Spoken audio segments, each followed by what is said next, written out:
breaking news as we come on. This dangerous storm, blinding snow, gusting winds, wind chills in the teens and 20s.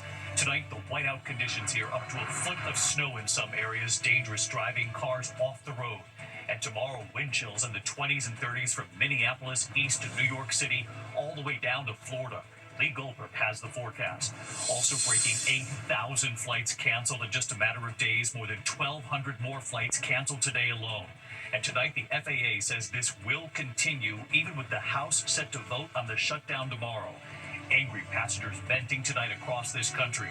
And President Trump now taking aim at some air traffic controllers who are not getting paid. Tonight, members of the House told to return to Washington after 53 days in recess. They did get paid during this shutdown. The key vote tomorrow on what the Senate has now passed. Some Democrats furious tonight about those 8 Democratic senators who gave in with no deal on extending subsidies to keep health insurance premiums from skyrocketing for millions. And tonight, you'll hear the heated town halls over the longest shutdown ever and lawmakers not addressing health care. And just moments ago tonight, what the Supreme Court said about food health, about those SNAP benefits, what we've learned. Tonight, the startling images appearing to show the operator of a packed commuter train falling asleep at the controls. That train traveling up to 50 miles per hour, video showing frightened passengers being thrown back and forth. The new lawsuits tonight with disturbing claims against the owners of Camp Mystic in Texas, families of some of the 27 girls and counselors who died in that devastating flood, saying their deaths were entirely preventable. What they claim happened when counselors in those cabins began sounding the alarm, asking for help. Tonight here, the tributes pouring in for Oscar-nominated actress Sally Kirkland, fiercely independent, best known for her roles in Anna and The Sting. Tonight, the incredible rescue at sea, Americans among the passengers floating in the water, their boat sinking during an excursion. And on this Veterans Day, as we do every year, we join Bob and Lee Woodruff to stand up for heroes. From ABC News World Headquarters in New York, this is World News Tonight with David Muir. Good evening. We begin tonight with that unmistakable chill in the air across most of this country. The first blast of winter, millions facing heavy snow and a deep freeze. Dangerous driving from the Midwest to the east and frigid air all the way south to Florida. Wind chills plunging into the 20s and 30s again tomorrow from Minneapolis to Jacksonville, from New York to Boston. Freeze warnings in Florida and Georgia at this hour. Up to a foot of snow falling in some areas, including near Syracuse, New York. Dangerous driving, cars off highways. Snow and icy highways up and down the East Coast. A truck rolling onto its side on Interstate 77. Another frigid morning on tap tomorrow, and then this major change coming. Lee Goldberg has the forecast, and ABC's Janae Norman in the snow in upstate New York tonight. Tonight, howling winds, whiteout conditions, and treacherous roads. Millions stunned by an early punch of winter cold that's bringing the first major snow of the season. More than a foot of snow and blizzard-like conditions in West Virginia. On Interstate 77 in Jackson County, Eric Ambrose crashed his pickup. Black truck, kind of similar to mine, started to change lanes, hit the front end of my truck. I hit ice, lost control, went through the median and over the guardrail. He then watched helplessly as a tractor-trailer slammed into the responding officer's cruiser right in front of him. No one was seriously hurt. North of Syracuse, nearly a foot of snow and counting in Central Square, New York. Winds gusting to 40 miles an hour in the Northeast, making it feel even colder from New York City to Philly. We're sitting at the freezing mark, but look at this deep area of pink and purple dipping all the way to the south. Yeah, they're at 28 in Atlanta. That southern cold fueling snow squalls over red trees in Virginia. Winter overtaking fall. And David, here in the Buffalo area, it's not over just yet. Up to 5 more inches of snow expected through tomorrow morning, along with that cold, David. Janae Norman, who made that trip down the thruway from Syracuse to Buffalo today. Janae, thank you. Let's get right to Chief Meteorologist Lee Goldberg from our New York station, WABC. Back with us tonight. Lee, we can hear the wind on your mic. Oh, David, that cold wind is still cranking here in New York. We saw our first flakes here as well. And that cold is here tonight, although the core is lifting out. But after record-breaking temperatures in the south this morning, we'll still have some warnings. Cold weather warnings in Georgia and into Florida. It'll still feel sub-freezing. Wind chills in the 20s from the Great Lakes all the way into the Northeast. And the lake snows continue. After a foot of snow in some locations, an additional few inches in upstate New York and into northern New England. Then the lake machine will start to shut down. Then we watch the warmth out west. 10 to 20 degrees above average. It starts to spread east in the midweek, and that chill is erased. By the time we get in the late week, 70s in the middle of the country, all the way down to the south in the 80s. Just the Northeast remains below normal. David? Lee Goldberg back with us tonight. Lee, we appreciate it. The weather and the government shutdown combining, anger and frustration tonight at America's airports. The longest government shutdown ever, day 43 now. 8,000 flights canceled in just a matter of days. More than 1,200 flights canceled today alone. Tonight, the FAA says this will continue, even with the House set to vote tomorrow. Angry passengers venting tonight, and President Trump now taking aim at some air traffic controllers who are not getting paid, not showing up for work. Many say they've had to get other jobs, driving Ubers for one, just to get dinner on the table. Here's Gio Benitez. Tonight, an end to the government shutdown finally in sight, but its shockwaves still rippling across the country's airports after 8,000 flights were canceled since Friday, leaving many passengers stranded. I will never travel again. If I travel again, it'll be I will drive. In Chicago, Clinton Bradley would rather rent a car than risk his flight getting canceled for a third time. If they cancel again, then I'm just waiting around all day and I can drive there in 8 hours. Today, another 1,200 flights were canceled because of weather and air traffic control shortages, but Transportation Secretary Sean Duffy says a lot more air traffic controllers are now reporting for work. On Saturday, we had 81 staffing triggers. Today, we have 4. So I think our air traffic controllers are seeing an end to the shutdown and feel more hopeful. Air traffic controllers have worked a month without pay, some taking second jobs to make ends meet. President Trump says he'll give a $10,000 bonus, but only to controllers who worked through the shutdown. The ones that stayed, of which there were a lot of them, I'm sending them a $10,000 bonus. Where's that money coming from? I don't know. I'll get it from someplace. But the president has demanded all air traffic controllers get back to work, threatening to dock the pay of those who don't.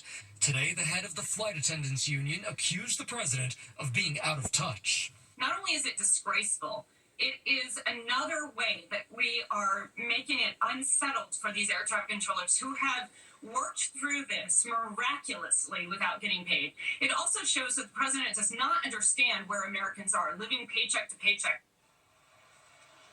And David, the FAA had said it would cut as much as 10% of flights by Friday. We're told that's still the plan until air traffic controllers get back to work. David. Gio Benitez back with us here. Gio, thanks. Tonight, with this shutdown ongoing, members of the House have been told to return to Washington tomorrow after 53 days in recess. Those members of Congress did get paid during this shutdown. The key vote now tomorrow on what the Senate has passed. Tonight, some Democrats furious about those 8 Democratic senators who gave in with no deal on extending subsidies to keep health insurance premiums from skyrocketing for millions. Tonight, near the heated town hall, some Americans asking what was this shutdown for if there was no movement on tackling health care. Here's Rachel Scott.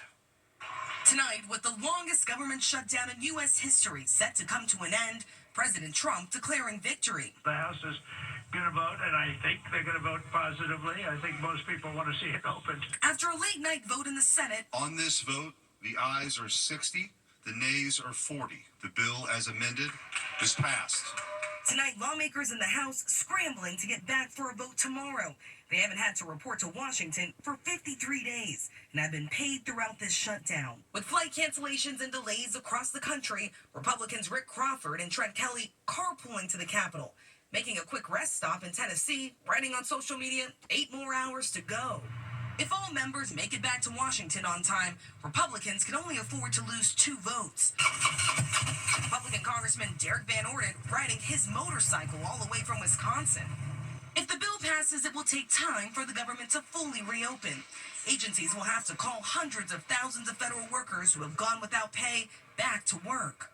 The deal funds the government until the end of January, includes months of funding for SNAP, and calls to rehire the thousands of federal workers the president fired during the shutdown. But what it doesn't do is extend health care subsidies, a key demand from Democrats to keep premiums from rising for more than 20 million Americans.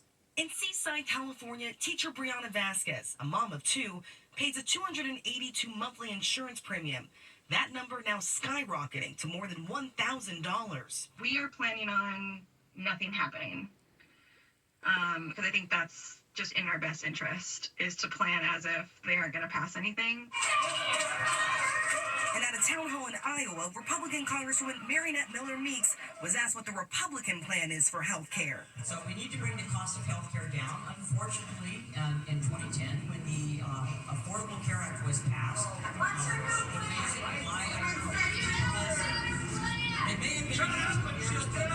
Senate Republicans have promised a future vote on health care, but it's highly unlikely it will pass. And in the House, Speaker Mike Johnson won't commit to holding a vote on health care at all. I'm not committing to it or not committing to it. What I'm saying is that we do a deliberative process. That's the way this always works, and we have to have time to do that. And late tonight, Democratic leader Hakeem Jeffries calling on Republicans to make a deal. You now have an opportunity to actually take some action in an area of this healthcare crisis by working with Democrats.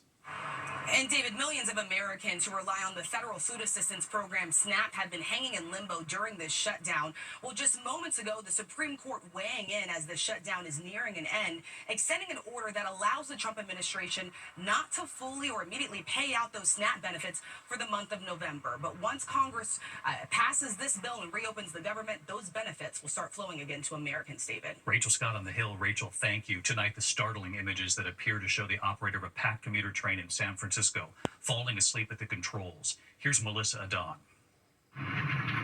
Tonight, harrowing moments for these passengers on a San Francisco commuter train.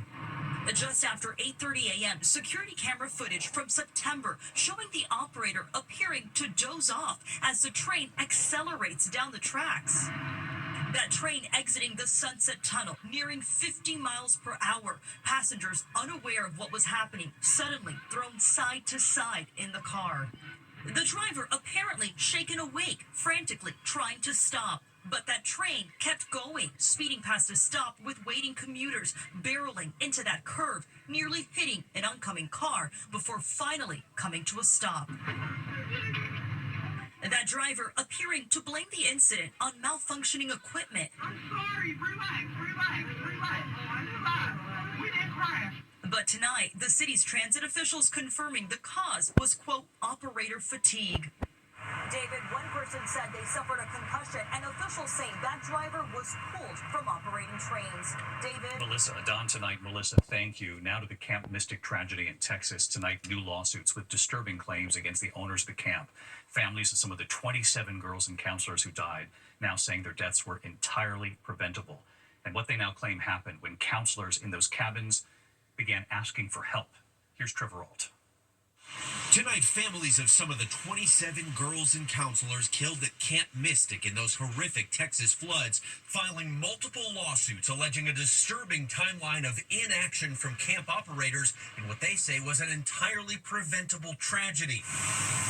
They claim on July 4th, when the Guadalupe River rose 26 feet, camp leaders ignored repeated weather warnings and failed to evacuate, ordering campers remain in their cabins for more than an hour while they instead worked to protect equipment. The lawsuit also alleges when counselors sounded the alarm asking for help, operators of the camp told the girls to, quote, put down towels, and only decided to evacuate the children after a gatekeeper in a separate building was washed away. Caitlin Bonner is one of the parents suing. She previously testified about the death of her daughter Lila. This loss is one no parent should have to endure. In a statement tonight, the attorney for Camp Mystic says these accusations contain misinformation they'll address in court. And while they empathize with the families, no adequate warning systems existed in the area. The camp says we continue to pray for the grieving families and ask for God's healing and comfort. Hey, and David, despite these lawsuits, Camp Mystic has already announced plans to reopen next summer. David? Trevor Ault reporting on this again tonight. Thank you, Trevor. This evening, the tributes pouring in for Oscar-nominated actress Sally Kirkland, best known for her roles in Anna and The Sting. Here's Matt Gutman now. Sally Kirkland was a force on the big screen, instantly recognizable with her trademark blonde hair and larger-than-life personality. Her acting career spanning decades, from the stage to the big screen, with Kirkland appearing in more than 200 movies and guest starring in some of TV's biggest hits. Barbara Healy? Yeah? Yeah, I'm Roseanne Connor. Kirkland had supporting roles alongside Hollywood legends Paul Newman and Robert Redford in the 1973 classic The Sting. Thanks for the big evening, hooker. Next time you want to spend $50 on me, nail it. But it was 1987's Anna that earned Kirkland the Best Actress Oscar nomination. Watch out. Kirkland also taking home the Golden Globe that year. You have made my day, my week, my month, my year, my lifetime. According to her agent, Kirkland passed away of natural causes this morning in hospice in Palm Springs. She was 84. In a statement today, her talent manager telling ABC News, Sally transcended time and space in her career. Her passion for the art of acting was contagious to all who worked with her, and regardless of the role, she gave it 1,000%. Remembering Sally Kirkland tonight, our thanks to Matt. When we come back, the new bridge just opened that has collapsed. The dramatic video showing it coming down and what led to this moment right here. Also tonight, the AC-130 plane breaking apart in midair. You can see it there falling from the sky.